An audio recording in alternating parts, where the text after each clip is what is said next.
Baik, hadis yang ke-227.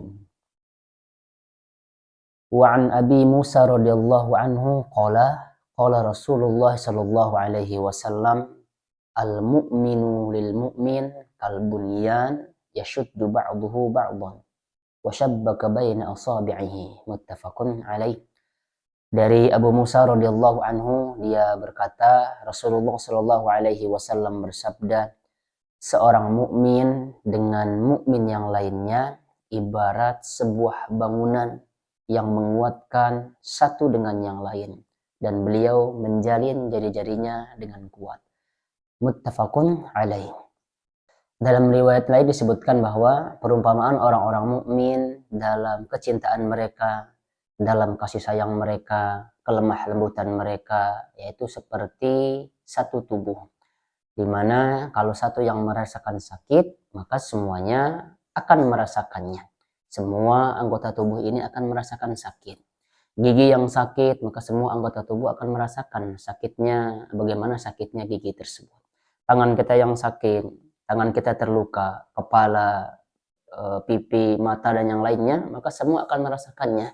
Nah, inilah yang pada saat ini sudah mulai terkikis, ya, di mana orang-orang mengaku dirinya beriman, dan tidak sedikit ya di antara kita sudah mulai sifat individual.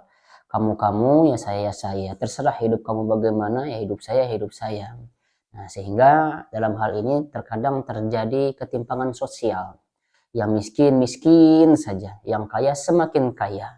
Yang kaya tidak sedikit juga ya yang tidak peduli kepada orang-orang miskin. Padahal di dalam harta orang-orang kaya ada hak untuk orang-orang miskin. Ada kewajiban harta yang harus dipenuhi. Nah, sehingga orang-orang miskin juga pasti akan terbantu. Sebenarnya Islam itu Masya Allah luar biasa ya. Kalau benar-benar kita terapkan, maka tidak akan ada orang yang menderita. Dalam artian, nah, ketika orang kaya melihat ada orang yang di bawah dia misalkannya, lalu kemudian dia berikan sedekahnya, dia berinfak, dia memberikan hadiah kepada orang-orang yang di bawah dia, maka orang-orang itu akan terbantu. Nah, apalagi ya orang yang kita bantu ini dia luar biasa pandai bersyukur, maka nikmat Allah itu sangat luar biasa. Nah, sesungguhnya Islam ini menjadi solusi bagi seluruh lapisan masyarakat. Bagaimanapun keadaan orang, Islam itu sudah mengaturnya. Ada orang yang misalkan ya, yang kesehariannya itu ya susah juga, ini beli beras misalkan susah, beli kebutuhan keluarga juga susah. Akan tetapi kalau ada orang yang kaya, yang dilebihkan oleh Allah Subhanahu wa taala, lalu kemudian dia mengerti, dia baca hadis ini ya, sebagaimana tadi yang saya bacakan, mukmin yang lain, mukmin yang satu dengan mukmin yang lain seperti satu tubuh atau seperti satu bangunan yang saling menguatkan satu sama lain, maka insya Allah kesenjangan sosial ya, ketimpangan sosial itu tidak akan terjadi di masyarakat tersebut. Hanya saja tidak sedikit di antara kita di mana selalu menimbun harta. Ya, menimbun hartanya sampai-sampai tetangga yang dekat pun kita tidak mengetahui bagaimana keadaan mereka. Nah, ini juga termasuk kesalahan ya. Oleh karena itu, bagi saudara-saudaraku yang punya kelebihan harta, silahkan penuhi hak-hak harta Anda. Kita lihat tetangga kita yang di sekitar. Kalau sekiranya tetangga yang sekitar sudah cukup, maka lihat tetangga yang jauh.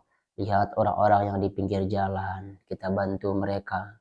Apalagi kalau kita kasih modal buat mereka untuk berusaha, supaya mereka tidak meminta-minta. Nah, ini adalah salah satu cara yang baik untuk membantu mereka. Nah, sekali lagi, hadirin yang dirahmati Allah Subhanahu wa taala, mari kita bersama-sama untuk memperhatikan saudara-saudara kita, apalagi ya kerabat kita ini terutama. Maka yang lebih kita kedepankan adalah kerabat kita. orang tua kita, ya, saudara, paman, bibi, ya, kerabat dekat kita. Jangan yang jauh-jauh dulu ya, yang dekat-dekat dulu saja. Kalau yang dekat-dekat sudah kita bantu, alhamdulillah. Lalu kemudian kita perhatikan tetangga yang dekat, tetangga yang jauh.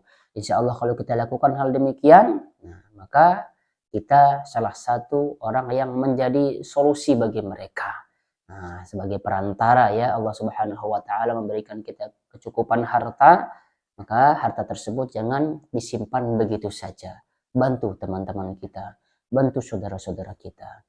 Yang terkadang banyak di antara kita ini tidak bersyukur, ya. Banyak di antara kita tidak bersyukur, makanya kita sibuk cari dunia, cari dunia, cari dunia. Iya betul, karena kita hidup di dunia sangat penting sekali ya kita mencari kehidupan untuk dunia kita. Akan tetapi jangan lupa akhirat kita juga. Nah, akhirat kita jangan dilupa, ibadah kita jangan lupa, jangan sampai kita sibuk mencari dunia, sedangkan akhirat kita, ibadah kita lupakan. Ini termasuk orang yang terjerumus dalam perangkap iblis, yang dimana orang itu sibuk mencari kesibukan dunia, sedangkan akhiratnya dia lupakan. Bahkan akhiratnya menjadi terbelakang begitu.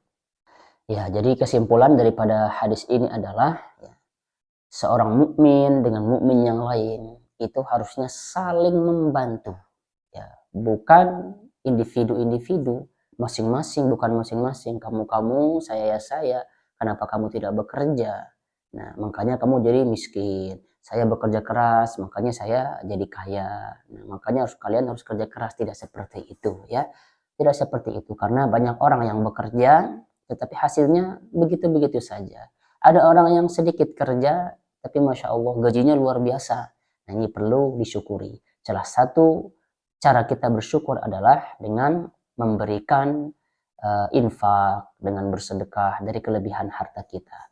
Dan tidak harus menunggu harta itu terlebih dahulu banyak begitu ya. Nah, belajar dari sekarang, kita hari ini bisa makan, buat besok juga bisa. Mari kita sedekahkan ya kelebihan harta kita. Ya betul ya. Ya, terkadang banyak orang yang bekerja dari pagi sampai malam, tapi yang dia hasilkan hanya segitu-gitu saja. Bahkan zohirnya tidak cukup. Ya. Tetapi ada orang yang bekerja sebentar, ya Masya Allah luar biasa ya hasilnya. Berjuta-juta, bahkan ratusan juta yang dia dapatkan dalam sebulan. Nah, jadi Islam, Bapak Ibu, yang dalam hati Allah Subhanahu wa taala, bukan masalah bagaimana dia giatnya bekerja, bagaimana dia bekerja keras, tidak. Namun semua hasilnya itu adalah kita kembalikan kepada Allah Subhanahu wa taala. Kalau konsep kita bekerja keras itu adalah akan menjadikan kita kaya, ini sebenarnya konsep yang tidak tepat. Karena banyak orang yang bekerja keras, ya hasilnya nihil. Ada orang yang bekerja biasa-biasa saja, namun hasilnya sangat luar biasa. Nah, oleh karena itu, di samping bekerja keras, harusnya bekerja dengan cerdas. Walaupun kita sudah melakukan dua-duanya ya, bekerja keras sudah, bekerja cerdas sudah, nah itu kita kembalikan saja kepada Allah Subhanahu wa taala.